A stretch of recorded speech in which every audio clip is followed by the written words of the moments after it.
Guys, उम्मीद करता हूं सब खैरियत से होंगे। आप देखेंगे बीच बात दोस्तों, आईसीसी की बड़ी अपडेट आ चुकी है जिसमें चैंपियंस ट्रॉफी 2025 में पाकिस्तान और इंडिया का जो डेडलॉक मौजूद था वो खत्म हो चुका है।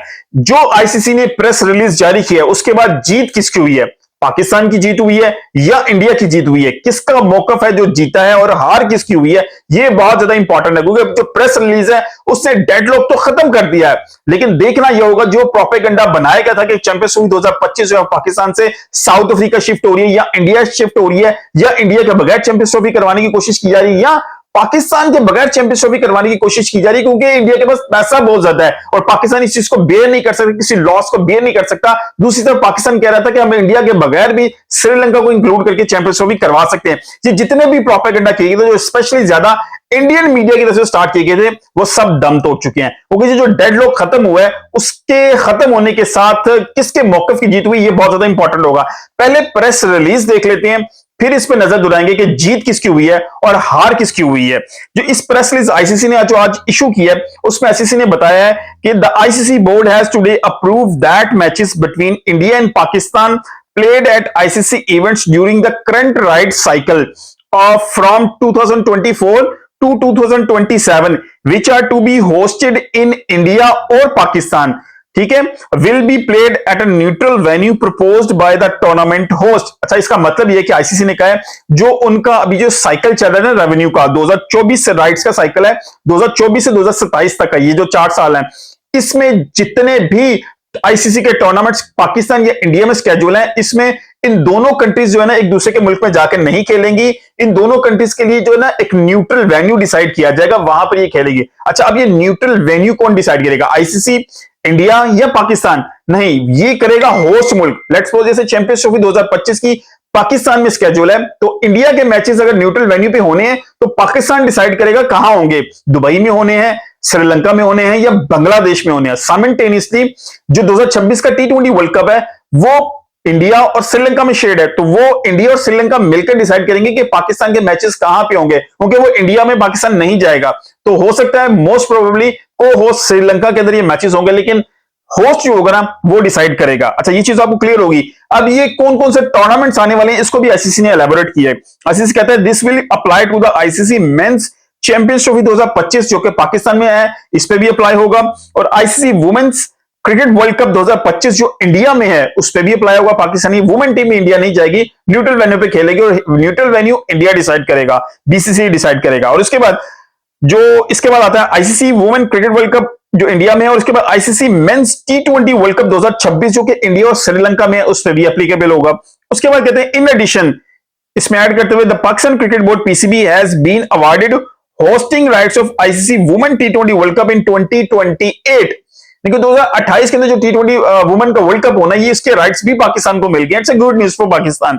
और वे neutral venue arrangements will also apply. अब मजे की बात यह है कि पहले तो कहा गया है कि जो राइट्स का साइकिल है ना 2024 से 27 तक का, ये उसके लिए अप्लाई होगा, लेकिन जब वुमेन टी20 वर्ल्ड कप है वो भी 2028 में है, तो उसमें भी जो है ना ये अप्लाई होगा। ये एक मजे की बात है। ऊपर क्या स्टेट किया गया कि 2024 से 27 तक, लेकिन फिर बताया कि नहीं 28 में जो पाकिस्तान को वुमेन का टी20 वर्ल्ड कप दिया गया ये उस पर भी एप्लीकेबल होगा। खैर, ये पाकिस्तान के लिए अच्छी न्यूज है, लेकिन अब देखना यह है कि इस आईसीसी की जो प्रेस रिलीज हुई है इसके बाद फतह किसकी हुई है, इंडिया की या पाकिस्तान की? दोनों की फतह नहीं हुई। अब आप सोच रहे होंगे कि यार दोनों की फतह क्यों नहीं हुई? इंडिया तो चाह रहा था कि पाकिस्तान ना विजिट करे तो इंडियन मौकफ की भी जीत होगी, और पाकिस्तान कह रहा था कि अगर इंडिया पाकिस्तान नहीं आएगा तो पाकिस्तान भी इंडिया नहीं जाएगा, तो इसकी भी जीत हुई है। नहीं, दोनों की हार हुई है। असल में दोनों की हार हुई है, क्रिकेट की हार हुई है। आप दोनों अपने मौकफ को लेके बैठ जाएं, लेकिन ये फायदा क्रिकेट को नहीं हुआ, क्रिकेट को नुकसान हो गया। ये दोनों मुल्क अपनी जिद पे थे।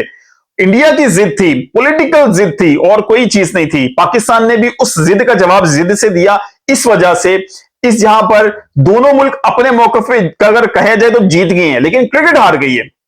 ये दोनों मुल्क अगर देखा जाए, अगर टेक्निकली देखा जाए तो दोनों अपने मौकफ में जीत गए हैं, लेकिन इन टर्म्स ऑफ क्रिकेट देखा जाए, जो जेंटलमैन गेम है उस मुकाबले के अंदर ये क्रिकेट जो है ना वो हार गई है। क्योंकि क्रिकेट क्या था, जो क्रिकेटर्स हैं ना, जो दुनिया के अंदर जो लवर्स हैं, क्रिकेट के लवर्स हैं, वो इंडिया पाकिस्तान के मैचेस इंडिया और पाकिस्तान के अंदर ही देखना चाहते हैं।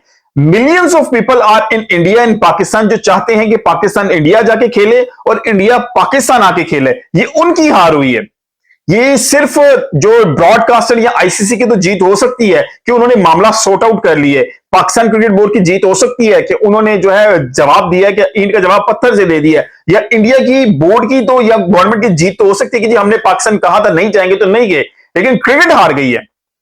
असल मसला यह है कि क्रिकेट हार गई है। अब दुनिया में इतना फॉलोअर है यार जो क्रिकेट देखना चाहता है। अब दुनिया के किसी भी इंपॉर्टेंट मैच को देख रहे हो, वहां पर अगर पाकिस्तान वर्सेस इंडिया की बात हो तो डेफिनेटली दुनिया का कोई कमेंटेटर मौजूद हो या कोई भी क्रिकेटर मौजूद हो, वो कहोगा यार ये राइवलरी, ये जो मैचेस होते हैं ना, इनका अलग ही स्वैग होता है, ये अलग वोल्टेज होता है इस मैच का। तो अगर वो पाकिस्तान इंडिया में खेले, इसीलिए ऑस्ट्रेलिया ने भी ऑफर किया था कि इंडिया और पाकिस्तान की जो टेस्ट सीरीज है हम अपने पास करवाते हैं, बल्कि जो ट्राई सीरीज होती है हम ऑस्ट्रेलिया में स्केड्यूल करवाते हैं। ये जो सिर्फ जिद है ना इंडियन गवर्नमेंट की, ये गलत है।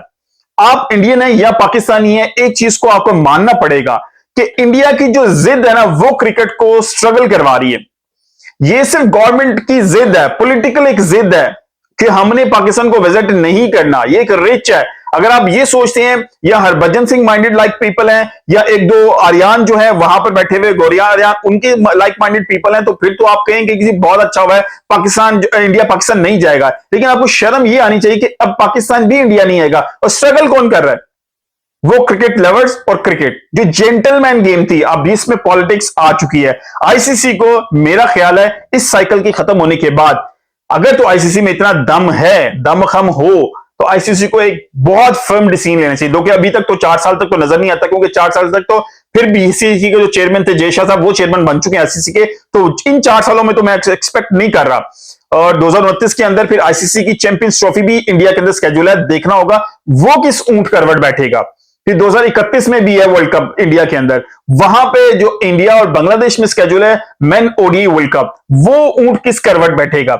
ये अभी जय शाह ने जो काम किया 27 और 28 में, 29 की चैंपियंस ट्रॉफी का क्वेश्चन मार्क अभी भी है, 2031 की जो है ओडीआई वर्ल्ड कप का क्वेश्चन मार्क अभी भी है।